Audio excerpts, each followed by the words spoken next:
श्री स्वामी समर्थ. श्री गुरुदेव दत्त. स्वामी भक्तांनो, आपल्याला आयुष्यात खूप काही मिळवायचे असते. त्यासाठी आपण खूप प्रयत्नसुद्धा करतो, पण तरीही यश मिळत नाही. त्यासाठी काय करायला हवे?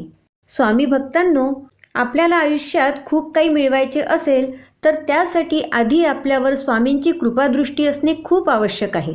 आणि स्वामींची कृपा होण्यासाठी, सर्व गोष्टी शक्य होण्यासाठी खूप काही नाही तर फक्त या 3 गोष्टीचे पालन करणे आवश्यक आहे. त्यासाठी मुखात स्वामींचे नाव, स्वामींजवळ प्रामाणिक प्रार्थना आणि चांगले कार्य, इतक्याच 3 गोष्टींचे पालन करा. त्यामुळे नक्कीच आपल्यावर स्वामी कृपा होईल. त्यांच्या आशीर्वादाने सर्व इच्छा पूर्ण होतील, दुःख दूर होतील, जीवनात तुम्ही यशस्वी होणार. तेव्हा स्वामींची कृपादृष्टी असणे खूप आवश्यक आहे. त्यामुळे सर्व अशक्य गोष्टी शक्य होतील.